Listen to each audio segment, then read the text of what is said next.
বলি এখানে বোকা বানানোর মতো কোনো লোক এখানে নাই, সবাই শিক্ষিত শ্রেণী। যে ভাইরা জগন্নাথ মল সারা বাংলাদেশ থেকে বিভিন্ন এলাকায় ছেলেরা এখানে পড়তে আসে, থাকতে আসে। এখানে ঢাকা শহরের বিশেষ এলাকা থেকে আসে। আর আমি যে এলাকায় থাকি ওই এলাকাটা অনেকটাই হিন্দু অধ্যুষিত এলাকা। আমি হিন্দু সম্প্রদায়ের সঙ্গে অনেক ছোটবেলা থেকে পরিচিত। তাদের পূজা পার্বণ উৎসব যখন হতো, আমার চাচা যারা ছিলেন, চাচাদের বন্ধু ছিল, চাচাদের বয়স ওই সময় কথা বলছি, আমি যখন আমার 18 বছর কথা বলতো, আমি দেখেছি ওই পূজার উৎসব ওটা যেন সমাজ আর পাঠা হয়ে গেছে। সমস্ত ধুতি করে আমার বাসায় খাওয়া হচ্ছে। আবার আমার বাসা থেকেও আমার চাচা যারা ছিল সবাই হিন্দু পাড়ায় চলে। আমি নাম বলি, ঢাকা শহরের আমার মতো হিন্দু পাড়ার নাম কেউ বলতে পারবে না। আমার এলাকায় আছে, আমার এলাকায় ছিল আমাদের মতো সবচেয়ে ছিল ওখানে। তারপর ম্যারেজের পর ছিল দাসের কান্দি, নাম শুনতে আমি জানি না। তারপরে এখন আছে সবুজ বাগ, মায়া কানন, এগুলো ছিল আমার নির্বাচনী এলাকা, আমার প্রতিবেশী এলাকা। আমি এত বছর ওদের সঙ্গে থেকেছি, এক স্কুলে পড়াশোনা করেছি, এক কলেজে পড়াশোনা করেছি। আমি কখনো আমাদের মধ্যে বিরোধ বা বিবাদ দেখিনি। ছোটবেলায় যখন মায়ামারি করেছি, ঝগড়া করেছি, তখন আমাকে আমি যদি একটা খুশি দিই তখন ওরা কিন্তু আমাকে খুশি দিয়েছে।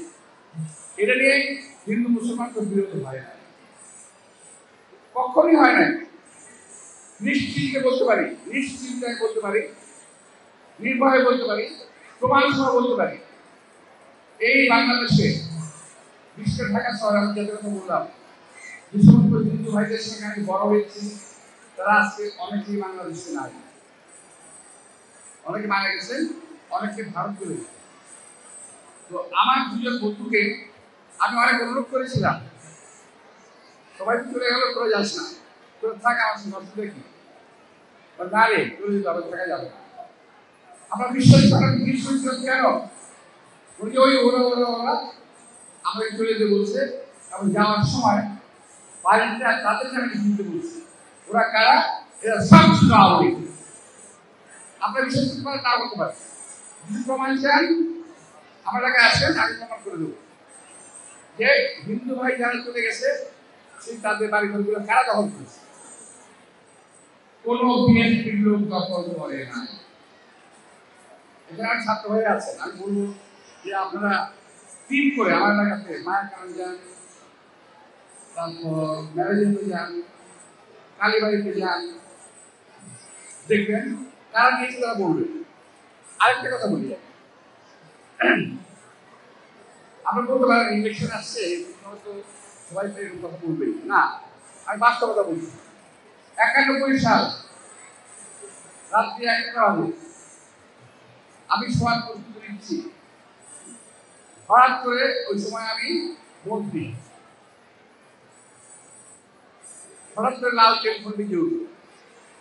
এত রাত লাল টেলিফোন উঠে আমার বুঝে নেই, একটু তারপর কে করলো শুনলাম নিজে বেগম খালেদা জিয়াকে ভুল করেছে। আবার কি করছো এখানে?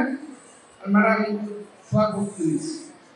বলে না, শোয়া যাবে না, তোমার লাগে নিজের লাগে আসে, আমি আসছি, লোকজন নিয়ে বেরিয়ে যাও, সব জায়গায় পাহারা বসো, কোন ঝামেলা করবে ওই জন্য না হয়।